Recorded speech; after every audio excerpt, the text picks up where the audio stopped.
Yep, I'm watching. I can hear me. Because, of course, I muted myself. So it just they can only hear my side of the conversation. So I just sound crazy. I mean, that's how that works. Yeah. I set it up so it looks like I've got us both. But then David's actually talking to the voices in his head. Just set me up for a trap. Yeah, man. That's what friends do. I left my water in the office. Hold on. See, this is the week I have an idea for what to talk about before stream. And then he just leaves. No consideration. Say again? I'm just talking to myself. Oh. Lem, you know about the glitter conspiracy? No, what's the glitter conspiracy? Okay, so 80% of the world's glitter is made in 2 factories. Okay, they're both in New Jersey. Okay, I think I've heard this, but I don't remember it. Okay, Keep going. They are running out of glitter. They can't make it fast enough. Okay? We don't know why. And when the New York Times went to go talk to the largest company, GlitterX. Yeah. Which sounds made up, but I promise it's real. When they went to go talk to GlitterX, the GlitterX said that way more than half of their business is with one industry. Oh, yes. And they couldn't disclose what it is. Yes. We talked about it, and I went and watched the video. I think you sent me a video to watch. Did I? Yeah, there's a person with a projector on a regular white wall, like in their apartment or something. I probably did send you that. I've been back to thinking about it because where's all that glitter going, Lev? I was picking my dog's droppings the other day and I saw glitter in a couple of them. Maybe your dog is the largest industry. I laughed. I said, I don't even want to know what you got into, Pop. What kind of art supplies have glitter, Ryan, that the kiddo might be using? Ooh. The best day of my life, says Kevin Finnegan. I mean, we can have gel pens without glitter gel pens. I'm good with that. I like gel pens. Glitter gel pens do help with a little bit of sparkle, though. Just a little bit of sparkle. But that's the thing is, most of the things that you would think of, they just don't make enough of it that would cause a glitter shortage. It's confusing. I don't know. Toothpaste. So, okay. Anything that the Food and Drug Administration has to regulate is probably a no, because they have to actually disclose what's in there. Do you have to disclose how much glitter is in tires? No, because you don't eat tires. I mean, you don't. Yeah, I suppose that's true. But Colgate toothpaste does have a little bit of plastic in it, but it's not the kind of plastic in glitter. It does have a little bit of aluminum in it, but not the kind of aluminum. Oh, well, now we're not, Ryan. Now we're going live. It's the pre-show conversations without our faces before 4:00. It has nothing to do with what we're be talking about. It's kind of like I would mute us for that, but I thought, man, these are actually pretty good conversations, and they're clean conversations. It's not like you can't hear any of this stuff. Yeah. So it's just so. Military explosives. They're making glitter bombs. There are theories. Okay, so one of the theories is so military, the only problem with that theory is they probably wouldn't keep it a secret, and also the the representative from GlitterX said, like, if you saw it, you would definitely know it's glitter. But I can't say anymore. And like they weren't talking about it like it's a secret because of national security. It was because they were worried about competition. Hey, so Ava I'm not convinced Hannah! about military. How's it going? Oh, But there was a theory I forgot to throw it up. because in the 70s, Go ahead. there was a president who had a plan to combat global warming by glitter bombing the ocean. What? Yeah, to make the ocean more reflective so the sunbeams would bounce off the ocean and go back into space. Late or mid 70s? I'm not sure. There's no period in the 70s where that's not a crazy theory, though. I'm just saying, like, I want to know what president it was. I should look it up. Oh my goodness. What? Is it,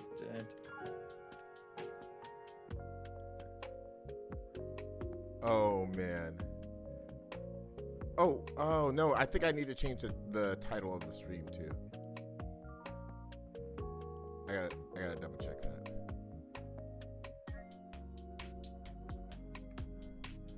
What's the title of the stream right now? I don't know. It should be something.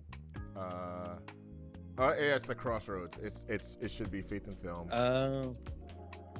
Faith and Film. I always forget how to spell this. Fever.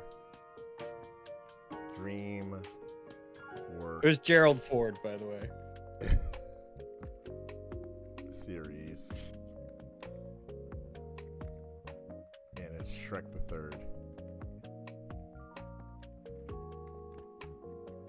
Let's change that. Hey, it's the boy Jeff. What's up? Jeff is here. Hello, Jeff. Ava Hannah. Okay, we gotta know, because the mods always want to know. They always like to check to make sure that they're humans. We know Jeff's a human because he's answered this question before. Why did you stop and stay? Why did you stop and stay?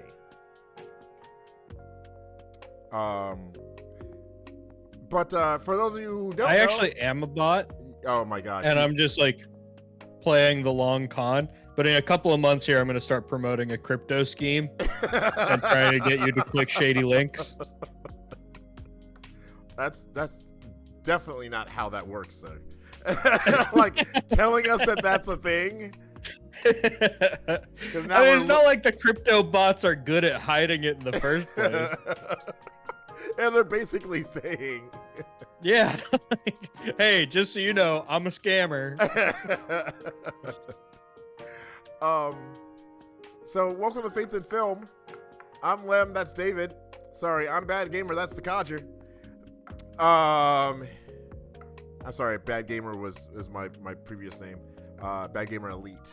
I got promoted. Yeah, see, I was confused. I was like, who's he talking about right now? Yeah, I got promoted.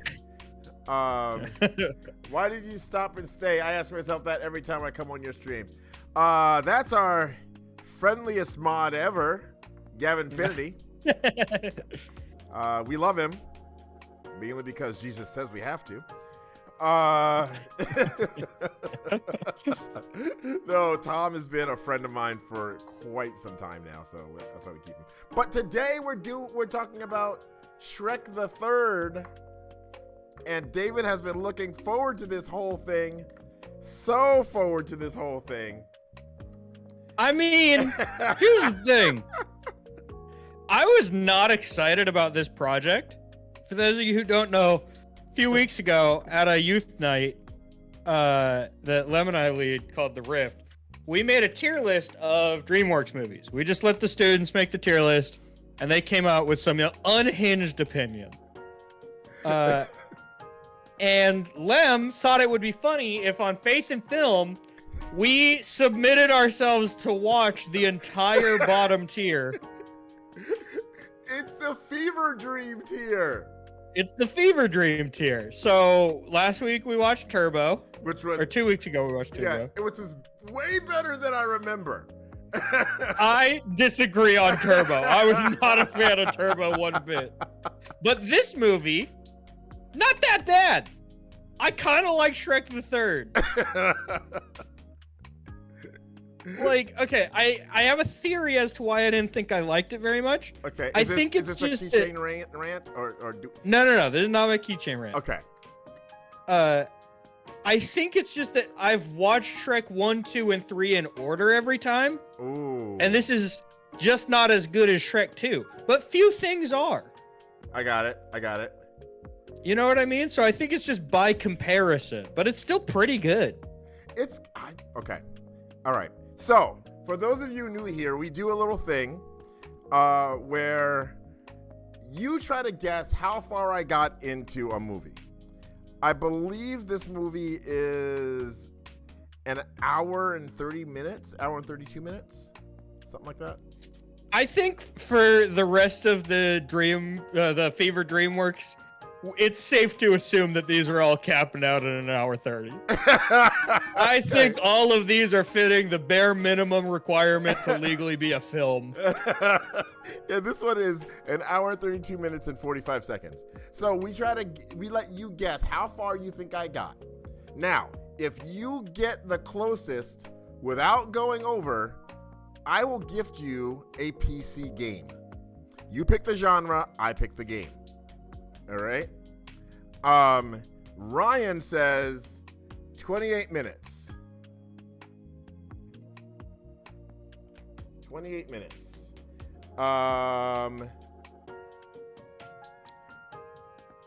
Codger says an hour and 32. 1 hour, 32 minutes. I feel like one of these weeks you're gonna be like an hour and 29, and I'm barely not gonna get it, but I will still count it as a victory for me. All right, so the rest of you can guess as well. You have up until the end of the second person's second point. All right, Gavin Finity says 34 minutes. All right. Do I get to start or do you get to start? You get to start. Okay. Now I picked. Oh yes. I need to, and I last time I had all of my biblical references like up on a Chrome screen. Like I had them I had all the tabs open, ready to go. I don't have that right now. But if we look at that opening scene, I always go in chronological order, and how far I got into the movie does not reflect how many points I have or what point I'm talking about at any given time. But just one little bit of kindness could have changed so much. Right? And we're looking at that opening scene. Hold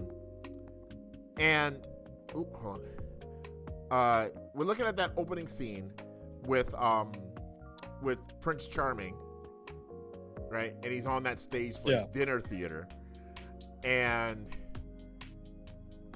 everybody's just so mean to him. So mean to him.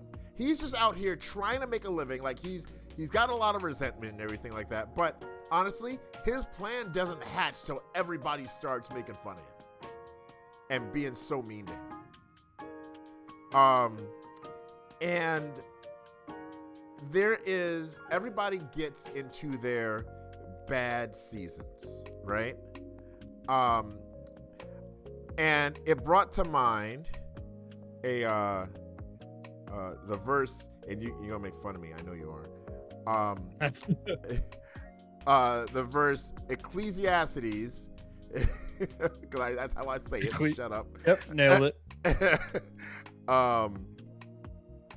Oops, hold on. There's a time for everything and a season for every activity under the heavens. You might recognize that as a Birds. I think it's a Birds song. or is it a? I don't know. It's an old song. Couldn't tell you. Right. But wow, you guys are going off in chat. But he's going through that rough season. And what if Gingy would have recognized, okay, he used to be a prince. He had a fairy, his mom was the fairy godmother. Now look at him. So instead of teasing him, even if he feels a certain way about him, just not saying anything. Just not saying anything. Right? So remember that there's a time for everything. Ecclesiastes 3:1. And I'm not ignoring the chat. I'm finishing my point, sir. You are ignoring chat, but it's for a very good reason. Yeah, there you go. We're trying to podcast over here. You can check us out. Should we figure out a way to make Lem sit in front of a screen and watch the entire Lord of the Rings? I've done it already. Guys. That's the thing is he's watched all of these, every movie that we've done so far on Faith and Film, he's watched all the way through before. It's just in this instance. How far did you think I get? I think it's just ADHD at the wheel, and as soon as you make something homework, then it becomes impossible. Oh, there's that.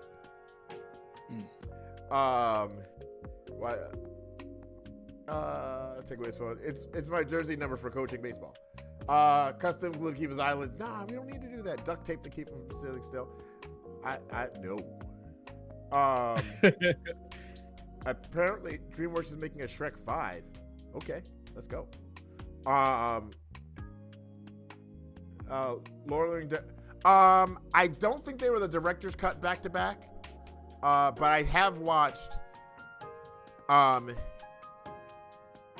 the Hobbits and then all the Lord of the Rings. Like one day watch all the Hobbits and then the next day watch all the Rings.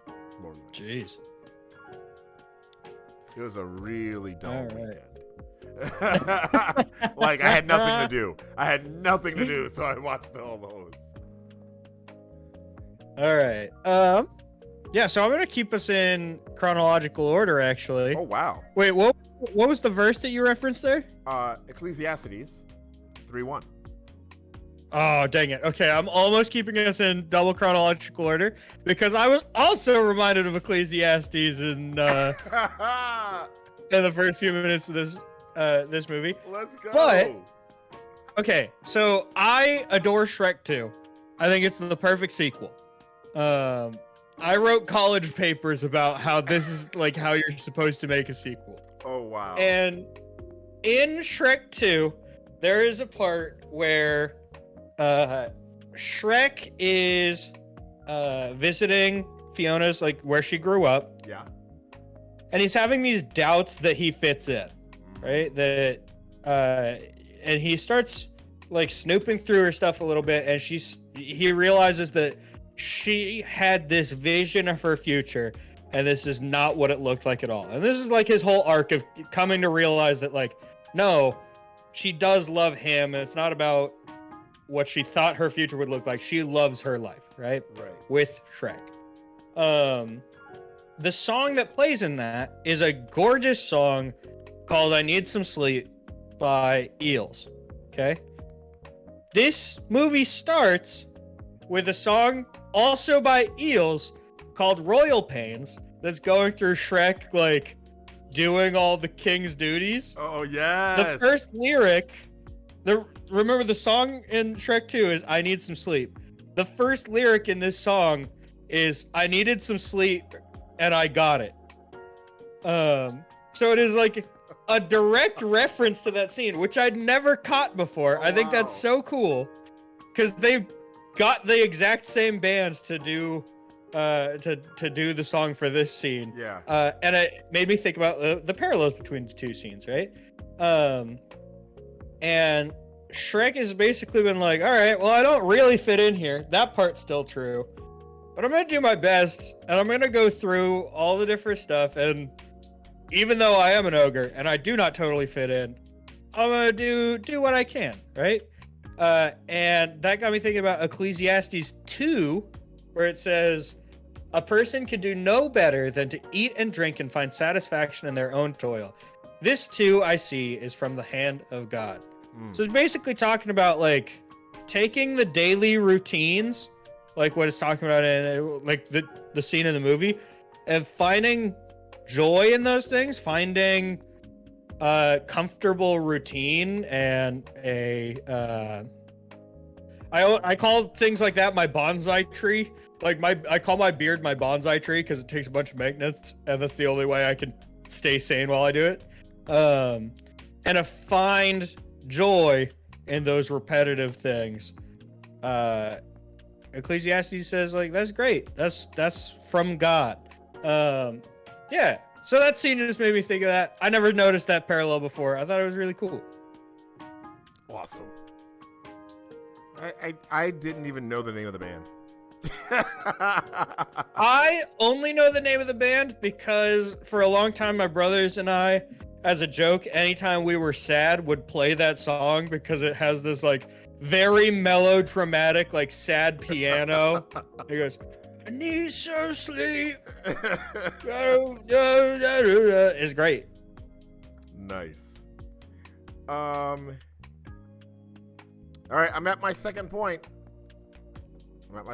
You guys. So get your times in. Shrek and Fiona in this movie were asked to not be themselves.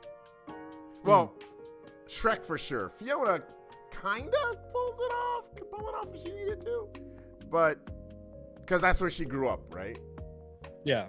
But Shrek was asked to be inauthentic, unauthentic, not authentic, whatever it is. The authenticity was in question. Yeah. All right. And that brought me to 2 Timothy chapter 2, verse 15.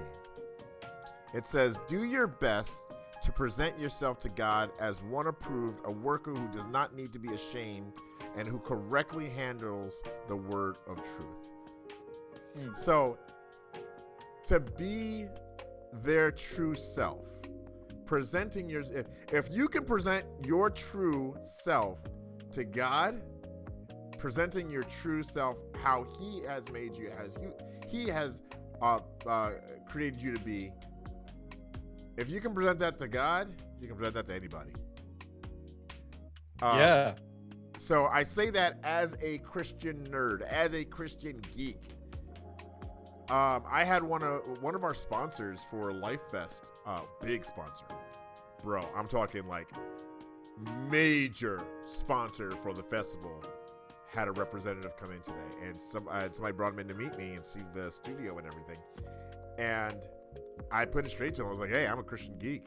I play video games, play Fortnite, I love Overwatch, and I have had talks with folks at youth conferences, so like missionaries at youth conferences that believe that gaming is not of God, not Christians shouldn't be doing it." And I told them, okay, so what do you think of when you think gamer? And they didn't answer. And some of you guys know,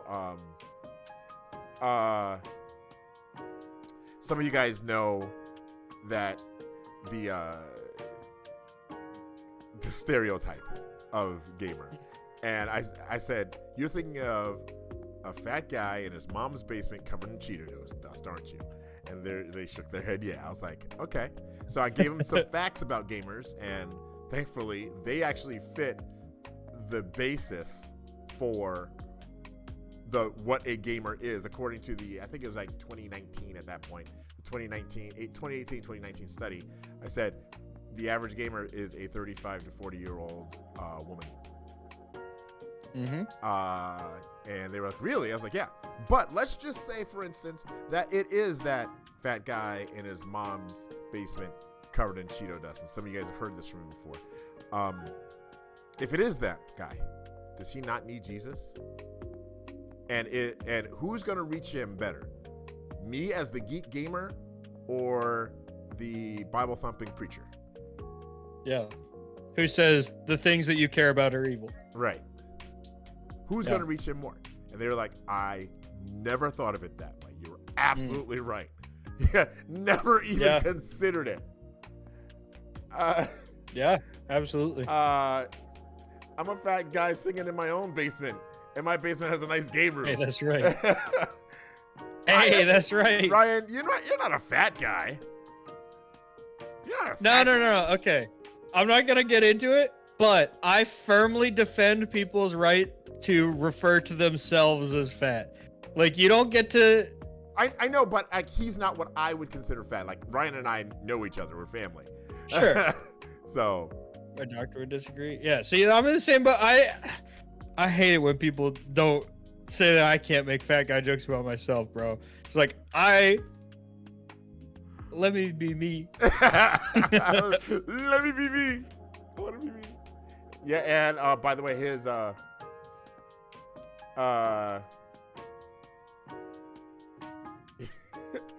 just read Ryan's other thing. But yeah, I mean, Ryan's got a great game ring basement. Yeah. Yeah, it's fantastic. Look at you. That's not a basement, but it's pretty cool. Yeah, man. All right. Jeff says, well, and I tell people, also a music room with like 15 guitars in it. Nice, Jeff. That's so sick. Well, and like to what you were just saying, like I tell people all the time, like my game room is not for me. It would be laid out completely differently if it was just for my enjoyment. I have all that stuff back there because I want people to see stuff and say, I care about that. Like, the Wu-Tang flag is put up in a very specific spot. The Aquaman stuff, the Captain America shield, all of it is there because I want people to start conversations, because I want to show, like, I care about what you care about, man. I don't play this game. You know what game this is? Mm-hmm. I don't play it. I don't know how to play this game. Mm-hmm. I do play this game. But it gets people being like, oh, I like that thing behind you. Yeah. Let's talk about that. Exactly. Okay. If I turn up the sound and play COD, the neighbors might think Canada's invading. Oh, Jeff, before Cadre gets done with his point, let me know, how long do you think I got into this hour and 32-minute, 45-second movie? Yep, now's the time. All right. I promise me and Lem did not coordinate this week. At all. But my second point was about authenticity. Are you kidding me? I think it's just a big theme in this movie is authenticity and pretending to be something that you're not. It's a theme of the whole series, right? Like really that's a big thing with Shrek in general. But so skipping ahead, there's a part where Shrek is trying to convince Arthur to go along with this whole thing, and he's like, oh, Arthur's like a teenager, I'm gonna talk cool to him, and he just says a bunch of slang the wrong way, and it's just the cringiest scene just about ever, right? Yes. And that got me thinking, because so my dad never did that, but what he did do, he had it, which in hindsight I realize is a genius strategy, and I'm definitely going to use it when I have kids. If he thought that a slang term that we had was annoying or dumb, he would start using it. Yes. He would intentionally make words not cool for us to stop saying it. So my dad would just be like, oh, that's swag. And we were like, don't take that from us. Don't ruin it. Anyway. So, and you would kind of think like, Papa Keychain is smart. He's real smart. You would kind of think that there's like, yeah, you speak in their language, right? You're saying the slang that they already use, so that's like a good thing for relating to people, right? But I tell people all the time, you do not need to do youth ministry. It is not about speaking the same way as them. It's about authenticity. That is way more important than saying the same words as them. If you use your own slang and they don't get it, that is going to be better than using their slang wrong, because you're being yourself. And that's the number one thing that I think Gen Z and Gen Alpha respond to, is being yourself. Yes. And the Bible talks about that, because the Bible talks about a lot of stuff. And in 1 John, it says, "Dear children, do not love with only your words and speech, but with your actions and in truth." So Shrek is under this impression that if he speaks like a young person, that he's going to be able to get Arthur to do what he wants. He's going to be able to change Arthur's mind because he's tricked him basically with using cool words. When in reality, the way that he's saying it is not the problem. He's being inauthentic and thinks that like he can buy trust with using slang words. Yeah. And they don't, like, Arthur and Shrek don't start to work stuff out until they just shoot straight with each other. So Shrek sits down and talks to him like Shrek. Like how only Shrek can. Yeah, and like Shrek spends a lot of time deflecting and using humor to try and like not actually engage with people. Yeah. Relatable. But when he lets those walls down and he stops with the funny or flowery language and he just talks to him, that's when they start to build a real relationship, and that's when Arthur agrees to help him. Yeah. Ryan says, when she was little, my daughter would mess up words. She was 2, no big deal. Instead of vomit, she said drip. She got sick one day and said, I dripped. We liked it so much that we adopted it. I sprang a leak, Dad. Oh, that's awesome. All right. So this is your last chance to put any times in. You can win yourself a PC game. Right now we have Ryan at 28 minutes, Codger at 1 hour and 32 minutes, and Tom at 34 minutes. Last chance. I'll give you 10 more seconds. 6, 5, 4, 3, 2, 1. All right. It's probably Gavin. He says. All right. You don't know. It could be none of you or all of you. It can't be all of you.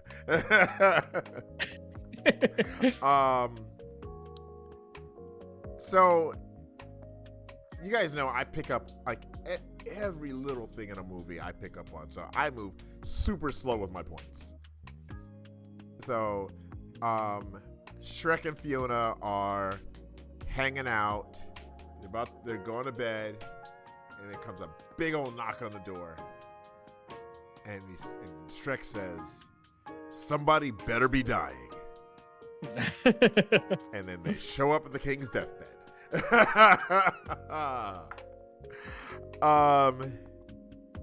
Now, I don't believe that he was forecasting or anything like that, or foreshadowing the death per se, but we do have to remember that words have power.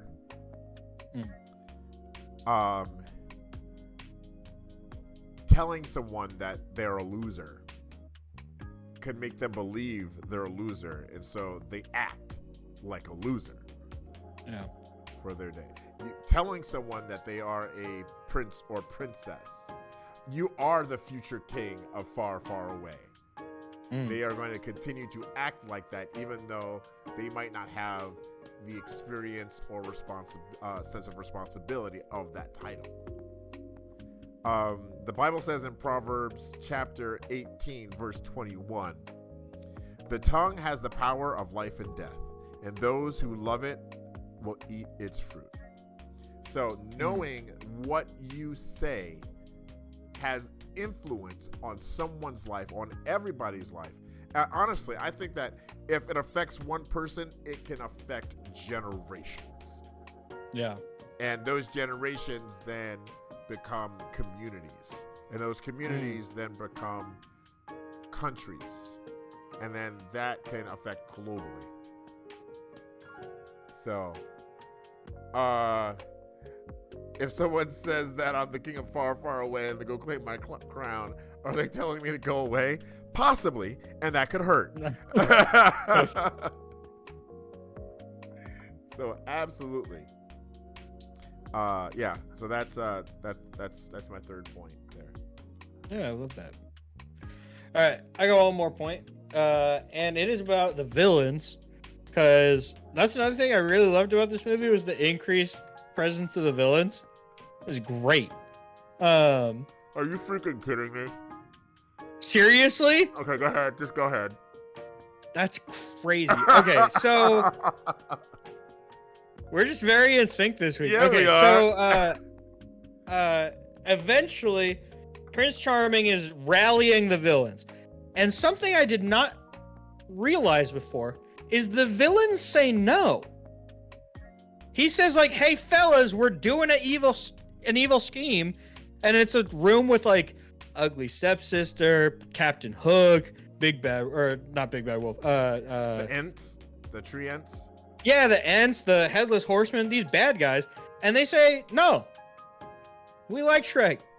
He's chill, and we've all kind of moved on, and we're just trying to be. We've all put those things behind us, right? And Prince Charming does something that I think is... I did not expect how brilliantly evil this plan would be. He starts to stir up in them, I think it was a very natural thing, which is to say, actually, those things weren't your fault. And actually, like, you weren't really... Are you really the bad guy, or are you maybe just misunderstood? Maybe you didn't actually do anything wrong. Or if you did, maybe it was a little justified, right? I think that this is like a really common trend, and like okay, with like Marvel movies, they have made a lot of effort to make their villains more deep, right? And have more of a driving force. And that has caused some people to misinterpret that and then to justify their actions because they're like, well, actually, it's not that bad because, well, they were sad. Or you know what I mean? Or like something genuinely terrible happened to them. So the genocide actually makes sense, right? But Proverbs talks about this and it says, whoever conceals or denies their sins will not prosper, but one who confesses and renounces them finds mercy. Okay, so at the start of this scene, they're all pretty much like renounced the villain lifestyle. They just want to hang out. They're not trying to bother anybody. They've put that nonsense behind them. As Charming did early in the movie. Mm-hmm. Yeah, like they were all just ready to move on. And as far as we can tell, like they're conducting their business kind of out in the open. They're not like on the run from the law. So it seems like the society has also let them kind of reintegrate. Yeah. And they've found peace post-villainy. And then Charming comes in and starts saying, actually, you weren't the villain, you were the victim. And as long as you can keep yourself in the victim mentality and not hold any accountability for your actions and not think about ways that you can be better and try and move on with your life, as long as you can focus on revenge and holding on to spite, then you can ultimately be a pawn in his evil plan. Right? But that's not the promise he makes. The promise he makes is you can have what you deserve. What he means is I can, and you can also be a pawn in that and just help me do what I want to do. So I am reading too deep into the villainous motivations of Prince Charming, but... No, I don't think you are. And I just want to bring back to that. The only reason that this happened was because the the good guy's friends pushed him to that point. Yeah, he was just trying to reintegrate. Yeah, he was trying to reintegrate, but they did not want to accept him. They did not want to forgive him. Yeah. And that forgiveness, that showing that love could have changed the whole thing, and we wouldn't have had a Shrek 3 or 4. Yeah.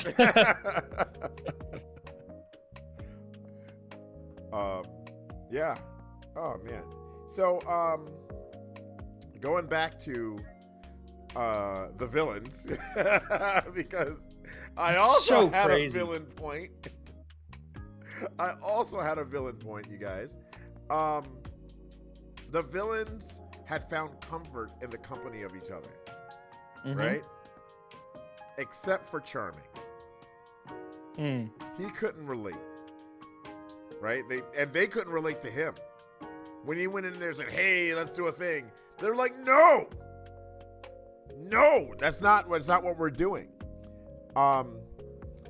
And what I found was that he made them be able to relate to him. He gave them the instances where he was able to say, "Hey, I'm just like you guys. We're like each other, but I have this way to help us not be this way." Yeah. And that reminded me of 2 Corinthians 5:21. God made him who had no sin for us, so that in him we might become righteousness of God. So Jesus came to earth and said, "Hey, I understand you." And his boys were like, "Hold on, wait a second. God, we know God loves us, but he can't be here there's no way he understands us. He loves us, but he doesn't really understand us." Right. Much like, when we're teenagers, I know my parents love me, but they don't understand what I'm going through. Yeah. Yeah, they were teenagers at one point too. Right? But it just reminded me that when I feel like I'm all alone, Jesus has been through that. And if Jesus is God, ergo God understands what it's like to be alone. When I feel betrayed, God knows what that's like. So it's not just some, all-seeing, all-powerful being, but also somebody that knows and understands what I'm going through when I have temptation, when I have hunger, when I'm just hangry. Right? Yeah. When I see injustice and I'm ticked off about it, God knows what that is. He knows what that's like. But he also has made a way for us to be with him forever, so that we know and we understand what being with him is like. So, yeah, I mean, and honestly, people didn't really get what Jesus was saying either. They were like, "Nah, Doc, you ain't one of us." And he's like, "No, I'm not, but I understand you." I think it's an old Chris Rock's sketch. Yeah. I don't think it's right, but I understand. Everyone is a hero in their own story. It's fascinating to try to get into the mindset of a movie villain. How could the Joker think this was a good thing? Yeah, the Joker's a tough one for me. Like, I understand that he's got mental issues, but that's probably why I don't understand. Like, and Joker to me is always Batman the animated series Joker. I don't care. Yeah, it's Mark Hamill. Yeah. Joker is Mark Hamill. I know there was Heath Ledger. So I'm actually really interested in, because there was a thing on TikTok going around on Comic Talk, talking about when you read comics, what voice do you read the comics with? Yeah. Right. Superman is the animated Superman show Superman to me. Okay. Same with Batman. Yeah, Batman is 1000%. Yep. Wonder Woman, same way for me. Yeah. So is Barry Allen.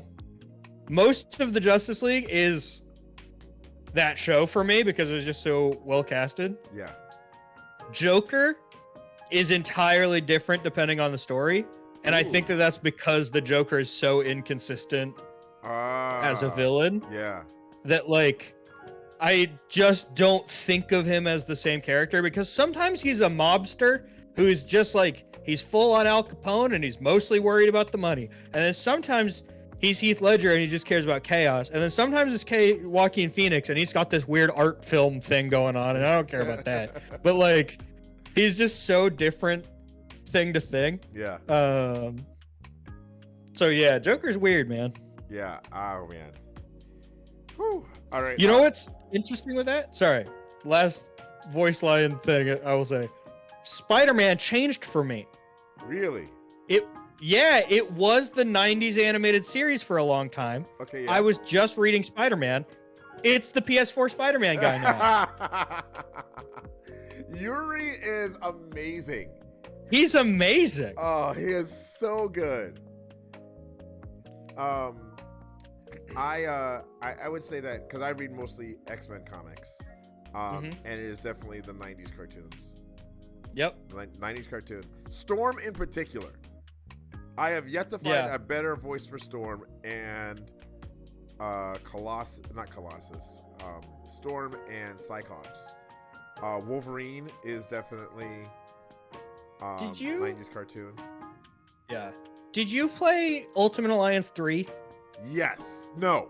Okay. I played Ultimate No? Alliance. Dude. It was only on Switch, so I didn't pick it up. I didn't have a Switch at that time. Oh, dude. I think it's definitely a LEM game. You should pick it up. Yeah. It is great. That's Wolverine to me now. He's so good. I need a port. I need a port over to something else. I know. I don't play my Switch very often. Yeah. Yeah. All right. I'm out of real points, but I do have a keychain rant for you. I've got one more. I've Go got for it. multiple more, but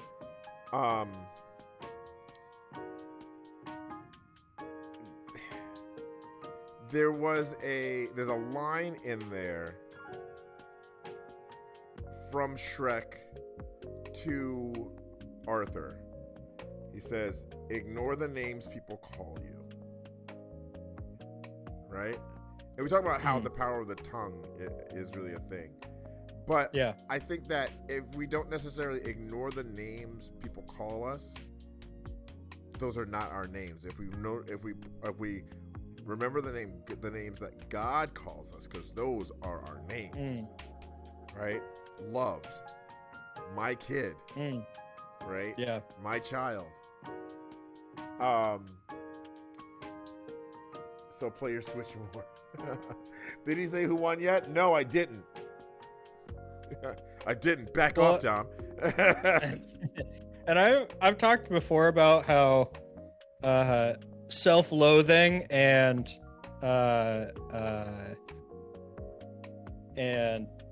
overconfidence are both the same sin, because it's both of them are you choosing your own view of yourself over God's view of you. Because in both instances you're saying, I know better than God because I'm actually terrible. And when he says that I am loved and that I am beautiful, he's wrong. I am right, that I'm terrible. Same thing if you go the other direction and you say, I am amazing, and it doesn't matter that he says that I am flawed and need redemption. I'm good to go. Those come from the same place of choosing your own perception of yourself over God's perception of you. All right. I think I'm ready for a keychain rant. All right. This is also related to another point you've made so far. Which I had to bite my tongue before, because seriously, what are the odds? Okay. I want to talk about the dinner theater scene. Yes. Imagine for a moment, and I get that, like, I am, to be clear, all for Prince Charming being reintegrated into society. I just think the community theater is a wild avenue to do that. Let's say you and I are good friends, right, Lem? Yes. Lie if you have to. That's fine. You and I are good friends. Yes. Somebody attempts to murder me and steal my identity and my wife, right? Right.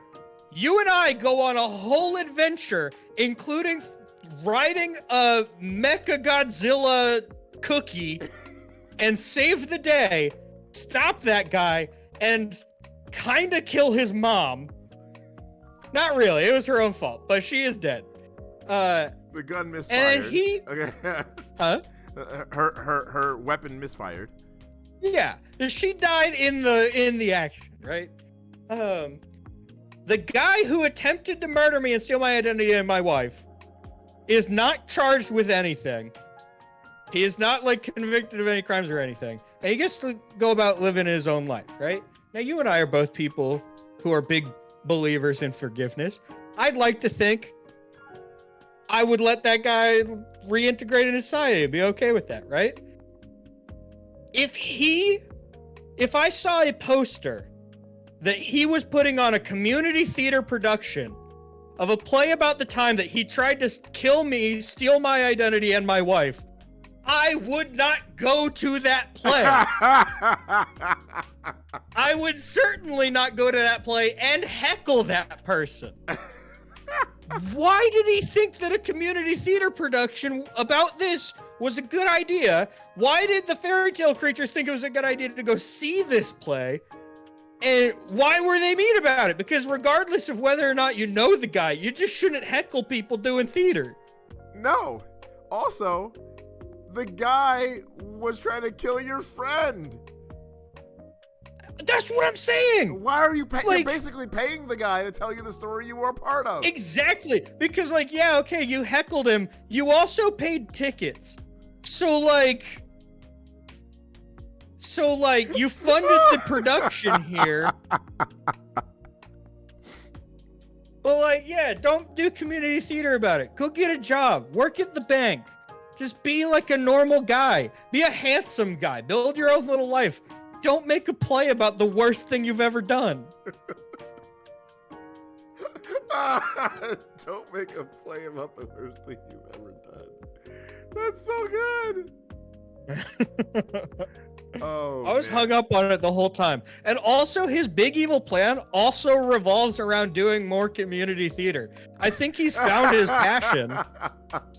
He just doesn't need to do the evil stuff anymore. Just do some theater productions. Like, it seems like you found something that's more interesting to you than being a villain. Just do that, man. Oh my goodness. Okay. All right. Whew. I think. Yeah, we're gonna call it. We've got to pick our next movie. Yeah. Was Home? We didn't do Home yet. Was it in Fever Dream? So the list that I have here has Home not in Fever Dream, but I feel like we put it in Fever Dream. I don't know why it's. Yeah. I think you could pick Home. Home works. Okay.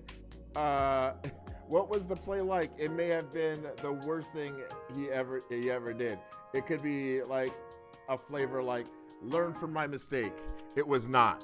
No, it was. It's not like if it was like a one-man show. Because I grew up in Portland. I've seen some community theater one-man show reflection on my life and the bad things that I've done. This was not that. This was saying like, hey, you know that standing king that everybody likes? I think he's the bad guy, and it would have been better if I murdered him. That's the play. It's wild. He seems to be very popular in the kingdom.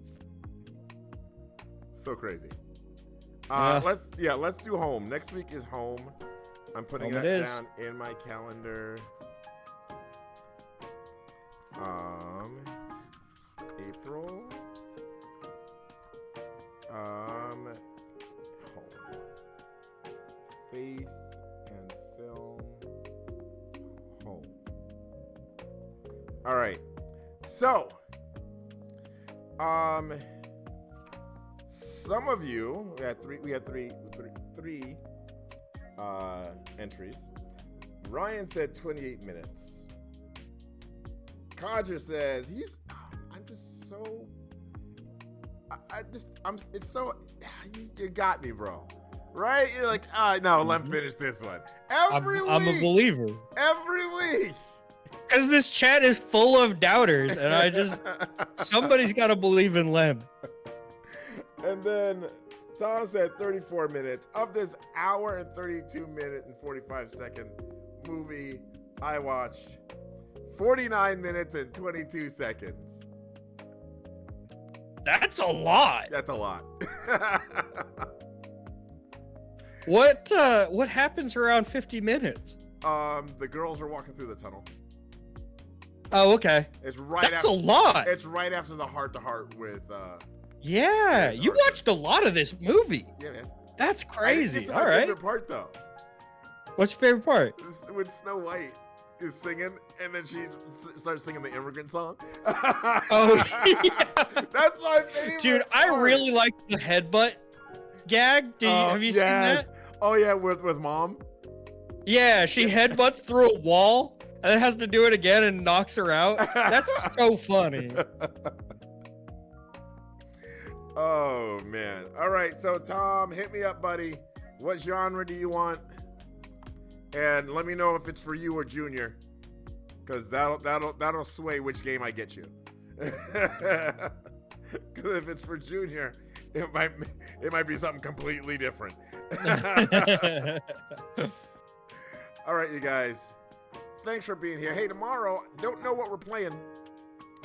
I'm considering doing some Dreamlight Valley. You know, because like we haven't had a lot of people coming in and playing with us. So I'm thinking maybe I'll do some solo stuff. Nice. You know, unless David's up for some Overwatch. Ooh, I might be. I'm busy tomorrow though. Yeah. I'll message you. Yeah, let me know. Yeah. All right, everybody. Thanks everybody for hanging out. Remember, Jesus loves you. So do I. So does that guy right there. Yes, I do. And always leave people better than you found them. Peace. So long. Adios. Au revoir. He may or may not play older kid games. Whatever you want to send. Okay. Remember, you said it. It's from All right. GTA it is. It's from Lem, not God Games and Geekery.